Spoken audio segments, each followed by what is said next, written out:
நம்ம இன்றைக்கி பார்க்க போகிற வண்டி மாரி ஸ்விஃப்ட் டூரஸ் டீசல். இந்த வண்டியில் என்ன கம்ப்ளைண்ட்னா சஸ்பென்ஷன் நாய்ஸ் கேட்குன்னு கஸ்டமர் சொல்லியிருந்தாங்க. வண்டி ஓட்ட ரொம்ப டிஸ்டர்பன்ஸாக இருக்குன்னாங்க. அதுக்கு நம்ம வீலை செக் பண்ணி பார்க்குறப்ப ஸ்டேரிங் பாக்ஸ் வீக்காக இருந்துச்சு. ஸ்டேரிங் பாக்ஸ் கழட்டுறதுக்கு முன்னாடி இந்த ஆர்என்ஸ். நம்ம இன்றைக்கி பார்க்க போகிற வண்டி மாரி ஸ்விஃப்ட் டூரஸ் டீசல். இந்த வண்டியில் என்ன கம்ப்ளைண்ட்னா சஸ்பென்ஷன் நாய்ஸ் கேட்குன்னு கஸ்டமர் சொல்லியிருந்தாங்க. வண்டி ஓட்ட ரொம்ப டிஸ்டர்பன்ஸாக இருக்குன்னாங்க. அதுக்கு நம்ம வீலை செக் பண்ணி பார்க்குறப்ப ஸ்டேரிங் பாக்ஸ் வீக்காக இருந்துச்சு. ஸ்டேரிங் பாக்ஸ் கழட்டுறதுக்கு முன்னாடி இந்த ஆர்என் ஸ்ப்ரிங்கை கண்டிப்பாக கழட்டிடுங்க, இல்லைனா ஆர்என் ஸ்ப்ரிங்கு போயிடும். ஸ்டேரிங் பாக்ஸை இறக்கி பிரித்து செக் பண்ணி பார்க்குறப்ப உள்ளே வர அசம்பிளியே ரொம்ப வீக்காக இருந்துச்சு. ராடு எல்லாம் தேய்மானம் ஆயிருந்துச்சு.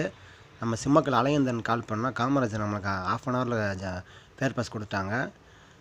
நம்ம மாறி ஜெனின் பார்ட்ஸ் வாங்கி ஃபிட் பண்ண போகிறோம். வேறு லோக்கல் ஜாமை ஃபிட் பண்ணிங்கன்னா வேகமாகவே தேய்மானம் ஆயிரும்.